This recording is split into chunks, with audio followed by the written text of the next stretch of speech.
লাইভে কথা বলতে পারবেন, সুন্দর করে ক্লিয়ার করে কথা বলতে পারবেন। তুই করা এভারেজ কথা বললে হবে।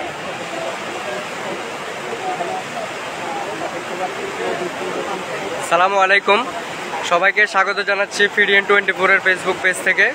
আমরা এই মুহূর্তে আছি পরশুরাম শালদহ, যেখানে মুহুরী নদীর বেড়িবাঁধ ভাঙন সৃষ্টি হয়েছে এবং কি মুহুরী নদীর পানি গ্রামে প্রবাহিত হচ্ছে। আপনারা দেখতে পাচ্ছেন সরাসরি, আমরা এখানে দেখাইতেছি আপনাদেরকে। মুহুরী নদীর বেড়িবাঁধ ভেঙে শালদহ গ্রাম প্রবাহিত হচ্ছে।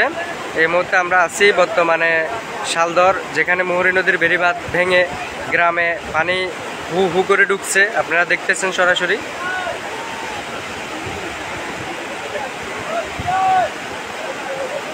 এটি গতকাল রাতে আনুমানিক 11টা 12টা কিংবা 12:30টার দিকে এই ভাঙনটি সৃষ্টি হয়। এরপর এটি ছোট ছিল, এরপরে আস্তে আস্তে অনেক বড় ভাঙনের রূপ নেয়। এরপরে এলাকাতে পানি প্রবাহিত হয়। এখন প্রায় 2-3টি গ্রাম পানি প্রবাহিত হচ্ছে বর্তমানে। ফুলগাজী পরশুরামের শালদহ গ্রাম, অনেক জায়গায় পানি প্রবাহিত হচ্ছে।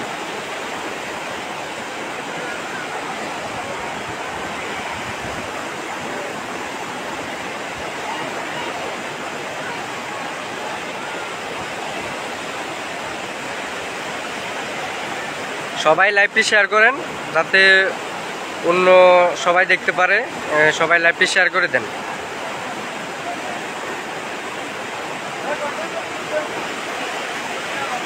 এখানে অনেক মানুষ আছে, সবাই দেখতেছে। ভাঙনটি সৃষ্টি হয়েছে আনুমানিক রাত 12টার দিকে। এটি প্রায় অনেক গ্রাম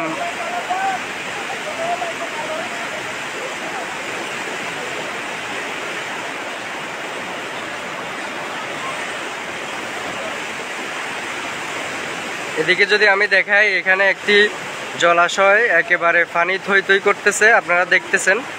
আর অন্যদিকে অনেকে এখানে মাছ ধরতেছে, জাল দিয়ে মাছ ধরতেছে অনেকে। এখানে পানি একেবারে থই থই করতেছে, যে পরিমাণ পানি মুহুরী নদীর বেড়িবাঁধ ভেঙে লোকালয়ে প্রবেশ করতেছে।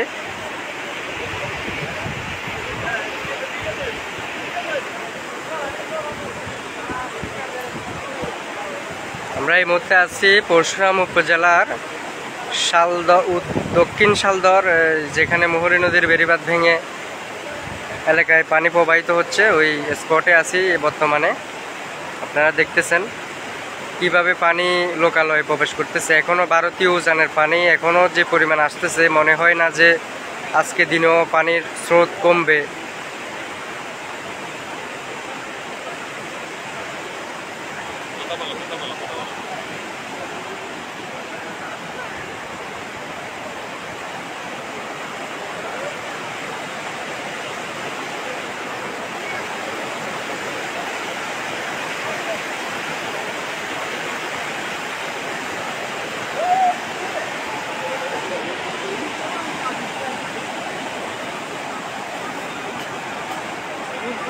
এদিক থেকে মুহুরী নদীর পানিগুলা একবারে মেইন গাং থেকে লোকালয়ের দিকে ধেয়ে আসছে। আপনারা দেখতেছেন পানির অনেক স্রোত।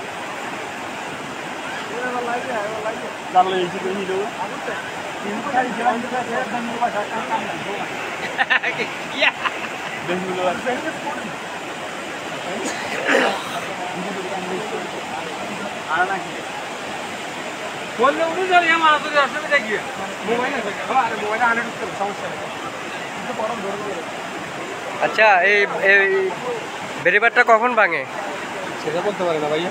আপনি এখানে স্থানীয় না?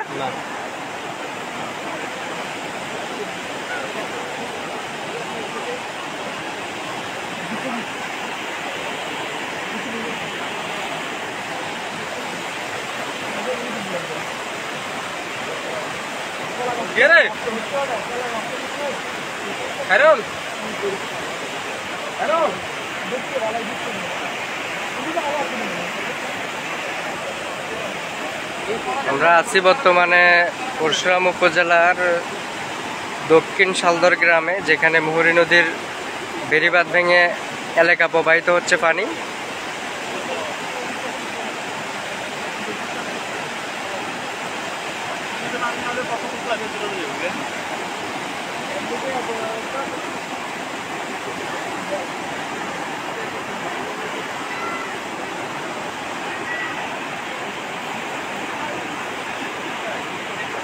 Hari lagi lawan tu kita. Enggak iya kata. Asal makan nasi.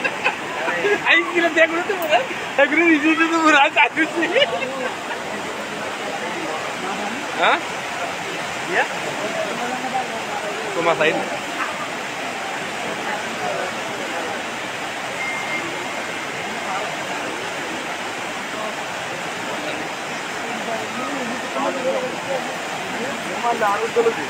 ফেসবুকে লাইভে করতে ঢুকতেন না?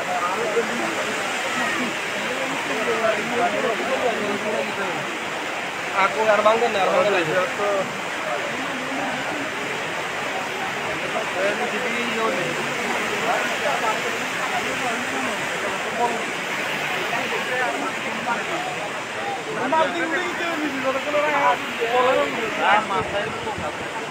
এদিকে সবাই জাল দিয়ে মাছ ধরার চেষ্টা করতেছে। এখানে একটি জলাশয় সম্পূর্ণ পানিতে তলিয়ে গেছে। অনেকে এখানে মাছ ধরার চেষ্টা করতেছে জাল দিয়ে।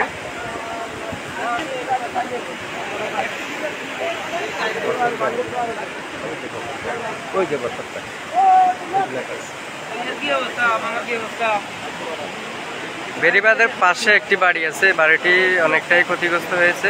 এখানে দেখুন বাড়িটির একবারে কানায় কানায় পানি ভরপুর হয়ে গেছে। এখানে মানুষ থাকার কোনো আর উপযোগী নেই। বর্তমানে বাড়িটি অনেকটাই পানির মধ্যে পানিবন্দী হয়ে গেছে।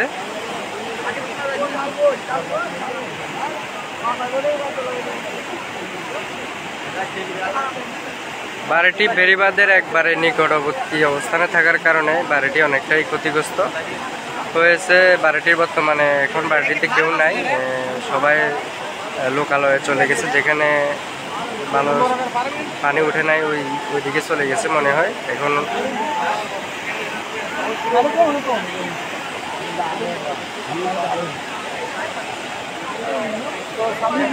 এই বেশি ওদিকে তাহলে ভাঙবো, এটা বরাবর খালাইতেছে।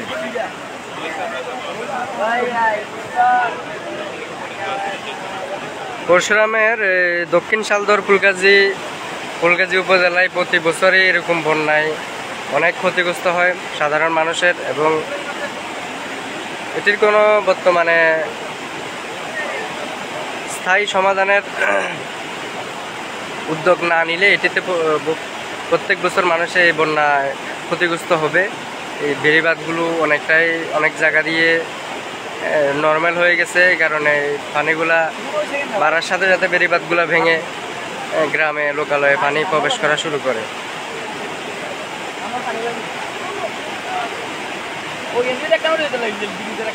হ্যাঁ হ্যাঁ, ওখানে তো ঠিকঠাক করছে মনে হয়, এটা বাঁধ দিছে। হ্যাঁ, এটা কখন ভাঙছে? রাত্রে রাত 11:30। আচ্ছা, আমরা এখানে স্থানীয় কি একটা ভয়ঙ্কর রূপ।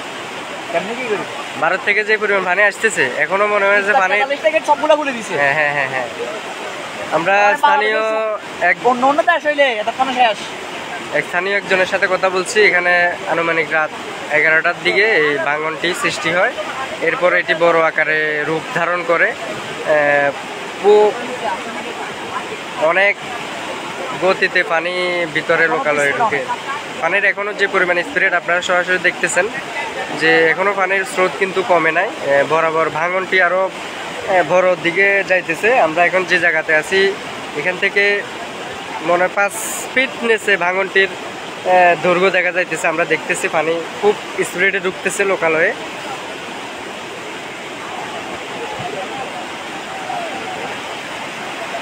এখানে অনেক মানুষ বর্তমানে এটি দেখতেছে। আমরা স্থানীয় এক সাংবাদিকের সাথে কথা বলবো। আচ্ছা, আমাদের পরশুরাম উপজেলাতে এই প্রতি বছরে মানে বন্যায় সাধারণ মানুষ ক্ষতিগ্রস্ত হয়, এটি স্থায়ী সমাধান কি বা কি করলে এটি স্থায়ীভাবে সমাধান হবে, বা এই বিষয়ে আপনি কি আপনার মতামত কি? ধন্যবাদ। আপনারা ইতিপূর্বে আমরা এর আগেও আমাদের যে এলাকাটি যেহেতু বন্যা কবলিত এলাকা, এখানে আমরা বিভিন্ন সময় দেখেছি, আমরা আমাদেরকে ত্রাণ দিয়ে সবাই সহযোগিতা করেছে। আমরা এলাকার স্থানীয় জনগণ সবসময় আমরা বিভিন্ন সময় আন্দোলন করেছি এবং দেখেছি, এবং সবাইকে ঊর্ধ্বতন সকল কর্মকর্তাকে আমরা প্রশাসনকে জানিয়েছি যে আমাদের এই এলাকায় আমরা ত্রাণ চাইনি, আমরা সুনির্দিষ্ট স্থায়ী বাঁধ চাই। বারবার আমরা এভাবে বলা সত্ত্বেও কিন্তু আমরা আজ পর্যন্ত এখানে একটা ভালো বেড়িবাঁধ পাইনি, যার দরুন আমরা প্রতি বছর এখানে বন্যায় কবলিত হই। আজকে শালদর পরশুদিন আমরা মালিপাথর বিভিন্ন সময় আমরা বিভিন্ন জায়গায় এই বন্যায় কবলিত হই। তাই আমরা এলাকার জনগণের পক্ষ থেকে আপনার প্রশাসনকে এবং স্থানীয় মাননীয় সংসদ সদস্যকে জানাতে চাই যে আমরা এখানে আমরা ত্রাণ চাই না। অত্র এলাকার জনগণের দাবি যে তারা ত্রাণ চায় না, তারা বাদ চায়। তাই আমরা এজন্য আমরা আপনাদের জানাতে চাই যে এলাকার জনগণের পক্ষ থেকে এখানে স্থায়ীভাবে বাদ দেওয়া হোক, যেন মানুষের এই দুঃখ দুর্দশা লাঘব স্থায়ীভাবে বন্ধ হয়ে যায়। ধন্যবাদ আপনাকে। আমরা কথা বলছিলাম স্থানীয় সাংবাদিক ফোরকান সাহেবের সাথে। উনি এটি স্থায়ীভাবে যাতে একটি সমাধান হয় ওই বিষয়ে কথা বলেছেন। আমরা ইতিমধ্যে জেনেছি যে ফেনী 1 আসনের সংসদ সদস্য আলাউদ্দিন আহমেদ চৌধুরী নাসিম উনি স্পট পরিদর্শন করতে আসবেন এখানে। উনি আসবেন বন্যা কবলিত মানুষের অবস্থা সম্পর্কে জানতে। উনি এখন বর্তমানে ফুলগাজীতে অবস্থানরত আছেন। উনি ফুলগাজীতে বন্যা কবলিত মানুষদের খোঁজ খবর নিচ্ছেন। উনি পরশুরামও আসবেন, পরশুরামের শালদর গ্রামে তিনি আসবেন, আমরা খবর পেয়েছি ইতিমধ্যে। আমরা বর্তমানে আপনাদেরকে শালদর যেখানে বেড়িবাঁধ ভেঙেছে, মুহুরী নদীর বেড়িবাঁধ ভেঙে এলাকায় পানি প্রবাহিত হচ্ছে, আমরা ওই স্পট থেকে আপনাদেরকে সরাসরি দেখাইতেছি। আমরা এলাকার একজন ভাইয়ের সাথে কথা বলবো। এখানে যে বেড়িবাঁধটা ভাঙে এটা কখন ভাঙে আপনি? ভাই যখন মানে অতিরিক্ত বন্যা হয়, বন্যার কারণে প্রতি বছরে হয়। প্রতি বছর হয় এবং এটার সমাধান কি চান আপনারা? এটার সমাধান এখন মানে প্রধানমন্ত্রী কাছে একটা আবেদন, মানে আমাদের জন্য কিছু হেল্প করবে। আর আমাদের ধন্যবাদ সবাইকে, ধন্যবাদ। সবাই লাইভটি শেয়ার করে দেন, সবাই যাতে লাইভটি দেখতে পারে। ঠিক আছে, সবাই ভালো থাকেন। ধন্যবাদ সবাইকে। দেখা হবে নেক্সট কোনো ভিডিওতে। সবাই ভালো থাকুন, সুস্থ থাকুন। আল্লাহ হাফেজ।